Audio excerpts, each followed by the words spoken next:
Salut la Bulls Nation, bienvenue sur French Bulls TV.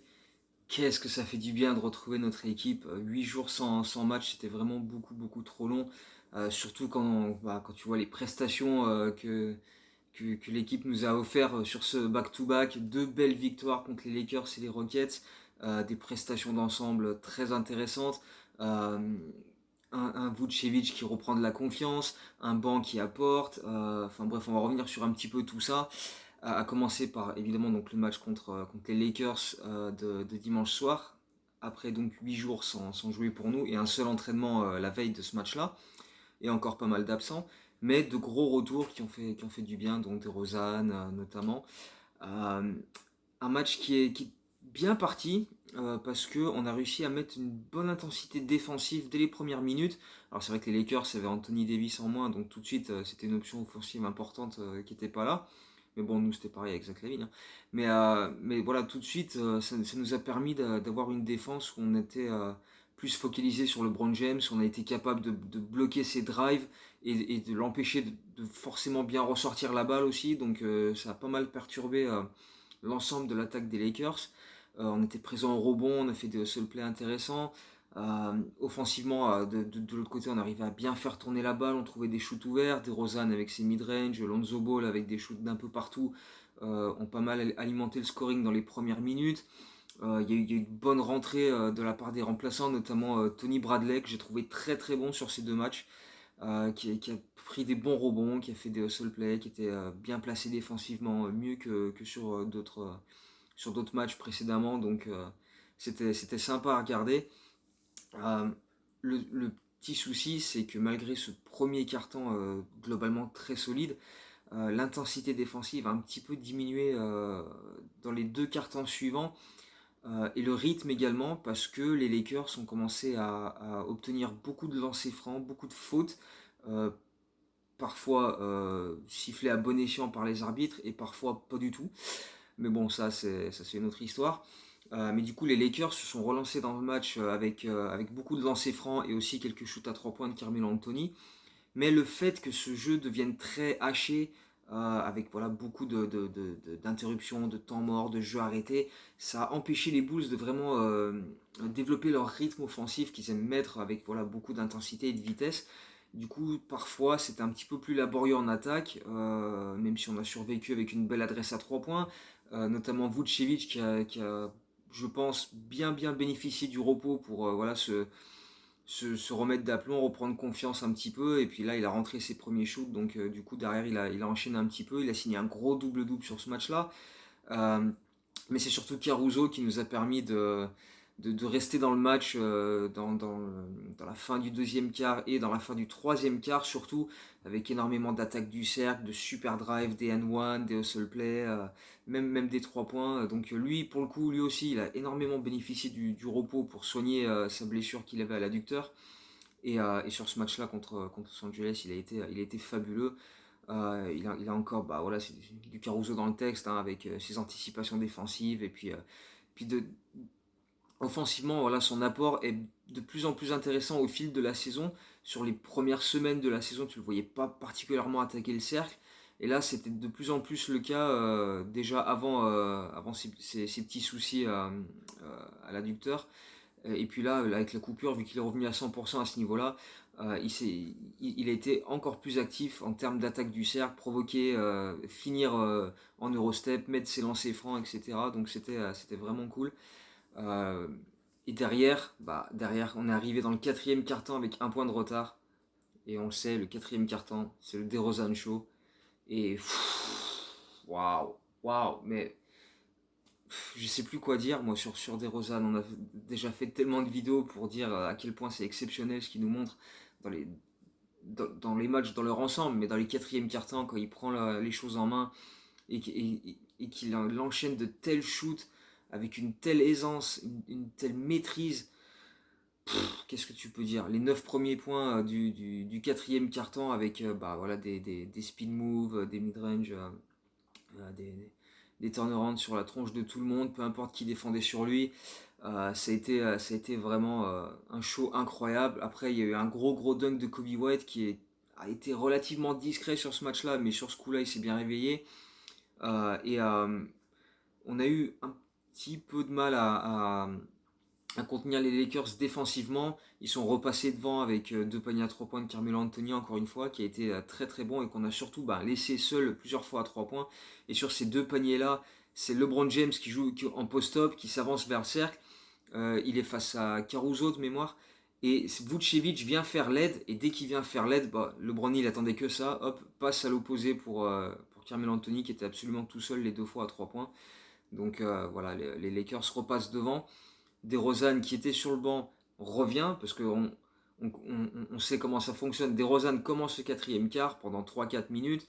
Il va s'asseoir sur le banc pour souffler un petit peu et puis il revient pour les 5-6 dernières minutes. Et là, il reprend son festival et encore une fois, ça n'a pas loupé avec encore une fois des shoots en mid-range improbables, des step back, des turnaround jumpers, enfin voilà, en spin move, ça a été fabuleux. Et aussi, sur les dernières minutes, les dernières possessions, l'ensemble des Bulls a réalisé les actions clutch qu'on n'arrivait pas à faire sur les minutes précédentes.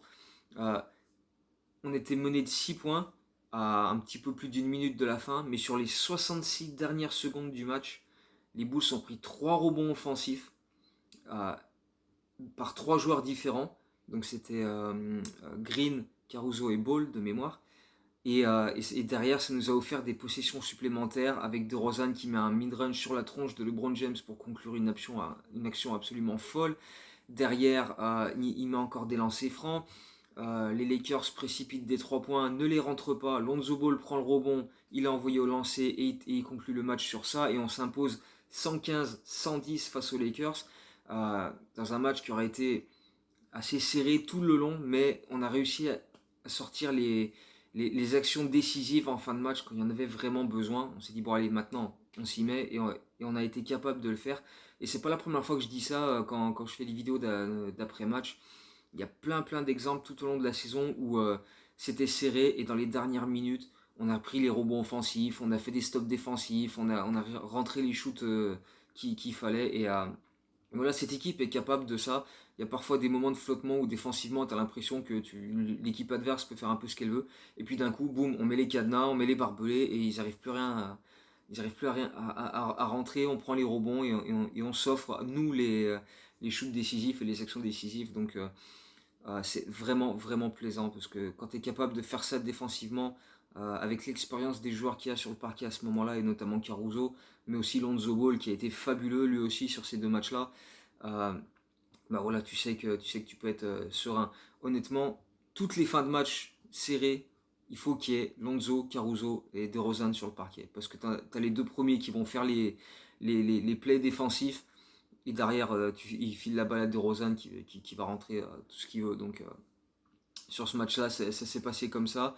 C'était déjà le cas sur plein d'autres matchs aussi. Donc c'est vraiment plaisant de voir qu'on est capable de, d'affronter ces moments-là sans la moindre hésitation, sans peur. Voilà, on sait qu'on est capable de faire ces choses-là, de gérer un money time et de l'emporter quand les moments chauds arrivent. Donc voilà, alors qu'on a à peine joué 30 matchs, qu'on a joué 29 matchs et on est déjà capable avec cette équipe aussi nouvelle de faire des choses comme ça. C'est vraiment intéressant parce que c'est le genre de truc que les équipes qui ont l'habitude de jouer ensemble depuis déjà pas mal de temps arrivent à faire.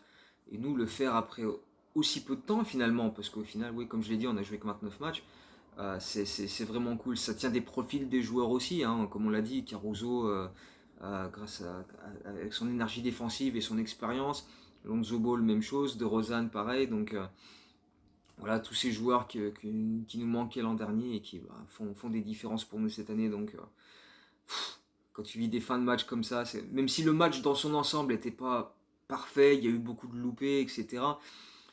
Des trucs qu'on aurait pu mieux gérer, mais voilà, quand tu arrives à mettre tout ça de côté et de sortir une fin de match aussi propre, tu es obligé de te régaler, quoi.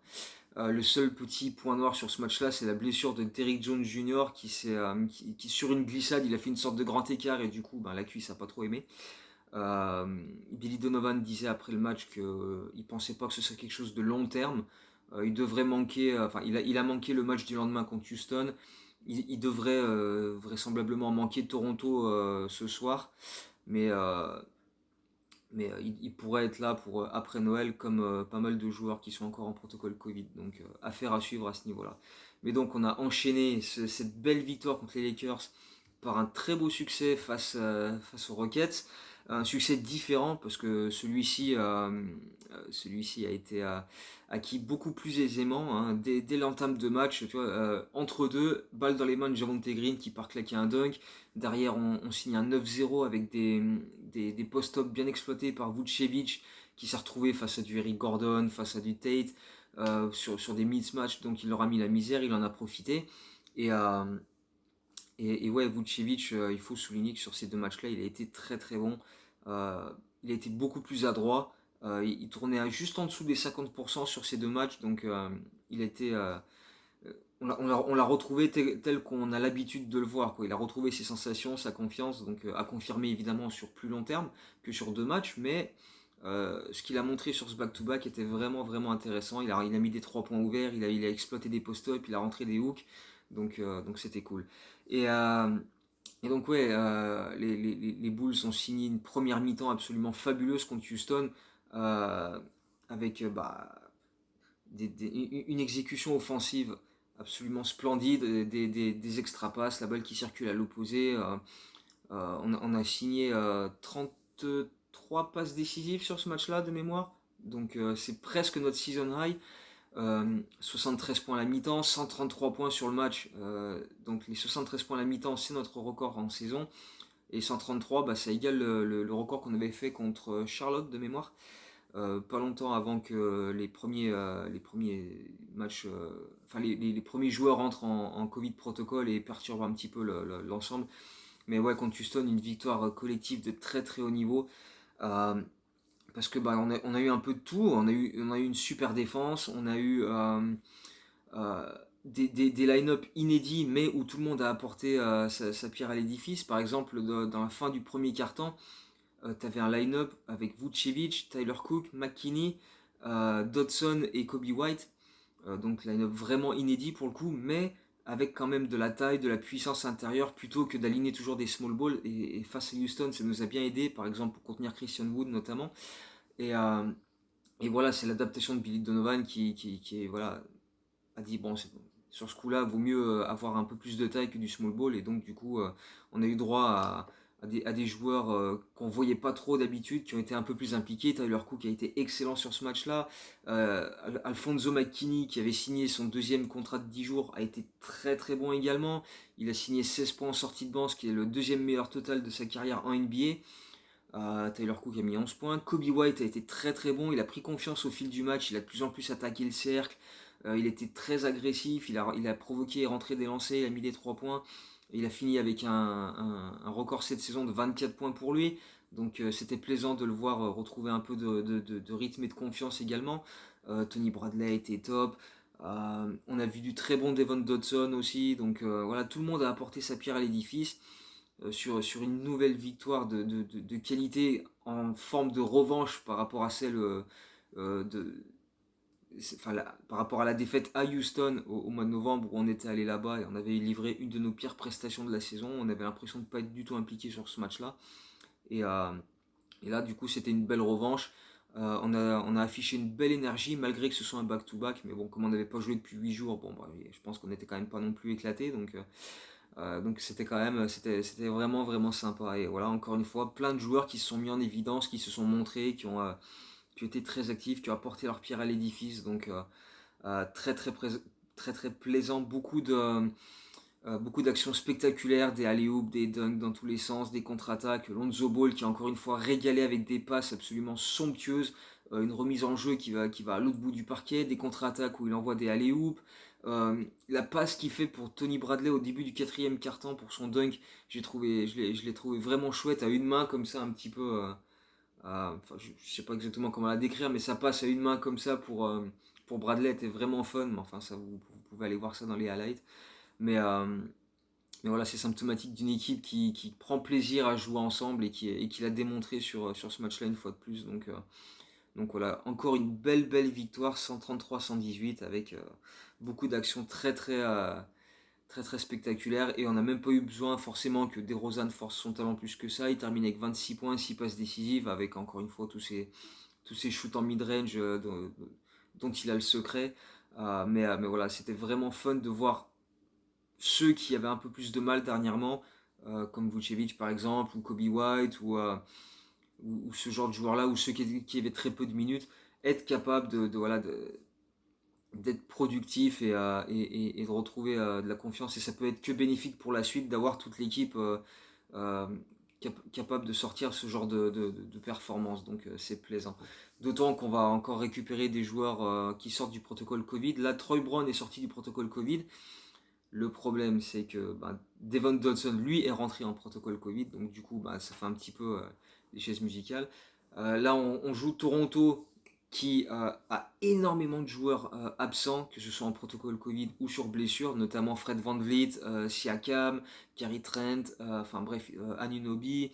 Euh, Ils ont énormément de joueurs absents sur ce match-là ce soir. Il y avait peut-être des rumeurs comme quoi ce match serait annulé, ce qui est encore possible au moment où je fais cette vidéo.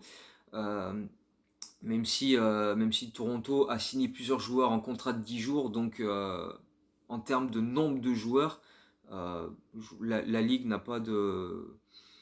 Enfin, rien ne fait penser à la Ligue que ce match doit être annulé, donc, enfin, ou du moins reporté. Donc il devrait avoir lieu cette nuit, même si moi je devrais pas le voir avant vendredi, au mieux jeudi soir, donc on aura le temps de revenir sur tout ça. Mais de notre côté, on a également signé un joueur pour un contrat de 10 jours. Il s'appelle Mac McClung. C'est un joueur qui s'était présenté à la draft il y a 6 mois de ça et qui n'a pas été retenu, qui a ensuite signé avec les Lakers pour la Summer League et qui a ensuite fait leur training camp et n'a pas été retenu et a joué avec leur équipe de G-League. Un meneur de jeu qui était réputé à l'époque, enfin, quand il était au lycée, pour des dunks assez spectaculaires. Donc, s'il a l'occasion de fouler le parquet, on verra ce que ça donne. Mais voilà. Le problème aussi, c'est Caruso. Ah ouais, faut parler de Caruso parce que il a été fabuleux contre les Lakers. Tu sentais qu'il était à 100%, bien remis de sa blessure à l'adducteur. Et dès le premier quart-temps contre Houston, il a dû sortir avec une blessure au pied.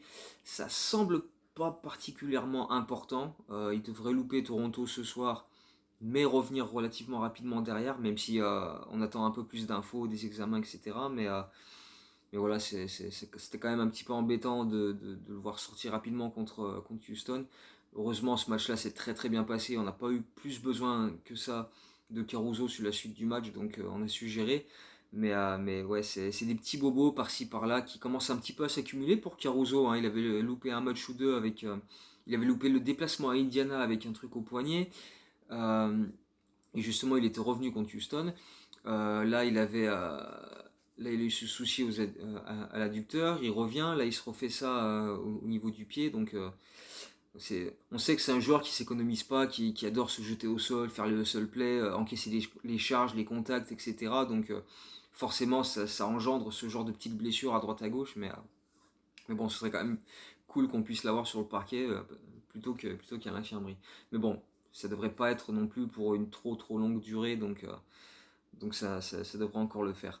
Euh, ouais, comme je disais, beaucoup de joueurs qui se sont mis en évidence. J'ai beaucoup aimé Tony Bradley pour son énergie sur les deux matchs, ses rebonds, sa défense. Lonzo Ball a été fabuleux. Vucevic retrouve la confiance. Kobe White aussi. Tyler Cook. On a même eu droit à Simonovic. McKinney a été très très bon. Donson a montré de bonnes choses aussi. Et même, bon, même s'il rentre en protocole Covid. Donc encore une fois, c'est vraiment cool d'avoir tous ces joueurs-là capables de produire. Parce que voilà, il manquait encore Zach LaVine, Ayo Sunmu, Troy Brown.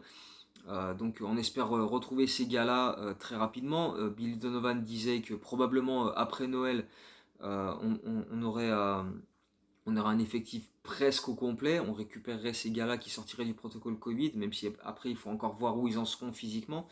Mais là, je pense on est sur la bonne voie. On est en train de voir le bout du tunnel, comme je disais dans la dernière vidéo. Donc c'est quand même très très plaisant. Sachant qu'en plus, euh, on reprend après Noël par un back-to-back où on reçoit Indiana le 26 et on va à Atlanta le 27.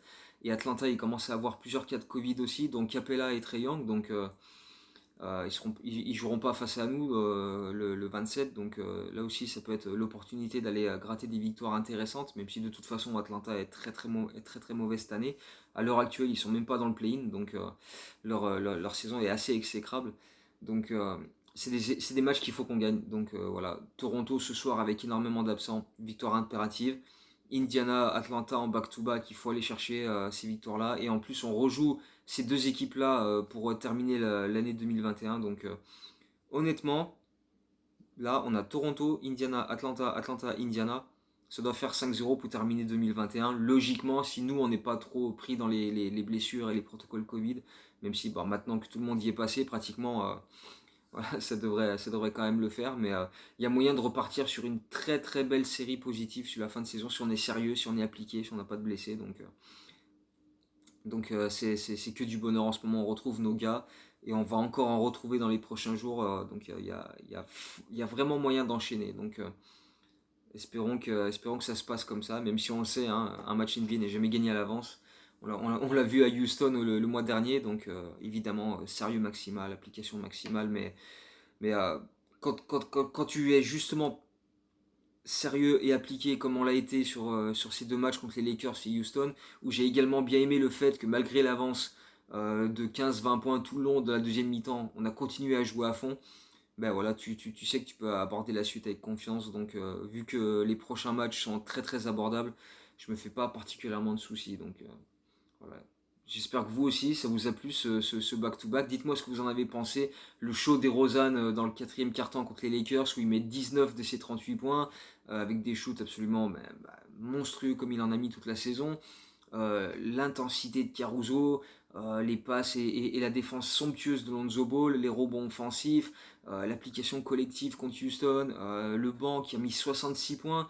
Euh, voilà, tout ça, c'est tellement d'éléments positifs à mettre en avant. Donc voilà, j'espère que tout ça, ça vous a plu. Dites-moi, vous, ce qui vous a régalé sur ces deux matchs, même si je l'ai vu dans les live tweets, sur Twitter, etc., que Lonzo Ball particulièrement ou DeRozan se sont particulièrement illustrés et ont été particulièrement plaisants pour la Bulls Nation. Donc pourvu que ça dure, tout simplement, c'est tout le mal qu'on peut se souhaiter dans cette fin d'année où en général on fait des vœux pour la suite.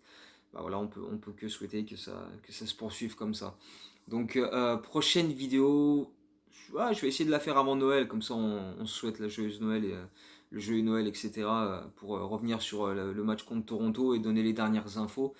Et puis de toute façon d'ici là, les live tweets, les articles, et puis le quiz, oh là, j'ai failli oublier le quiz, oh c'est fou. Euh, le quiz, alors la dernière fois c'était quoi? Ah oui, c'était quel était le dernier joueur des Bulls à avoir porté le numéro 28 avant Alfonso McKinney?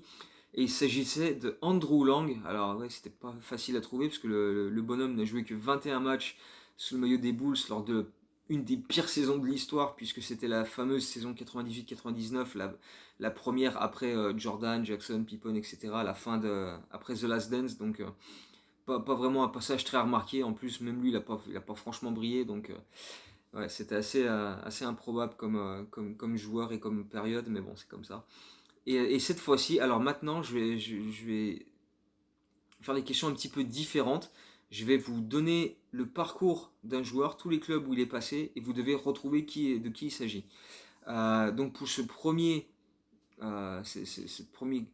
question de ce thème-là, je vais vous donner un joueur qui joue encore actuellement, qui est passé par Chicago, Milwaukee, Détroit, Atlanta, Portland. Donc voilà, à vous de me dire de qui il s'agit.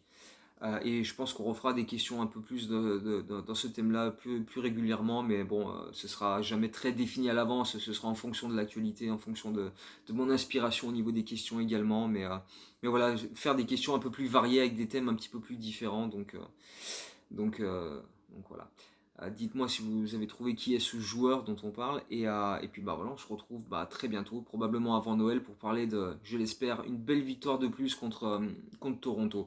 Donc d'ici là, portez-vous bien. J'espère que vous avez mis votre sapin. Moi, le mien, il est juste là. Il y a les cadeaux, ils sont déjà en dessous. J'espère retrouver des trucs des Bulls en dessous, ça peut être sympa. Euh, et puis voilà, nous on se retrouve très bientôt pour parler de l'actu, de cette victoire, j'espère, contre Toronto. Ciao, à très bientôt, Go Bulls.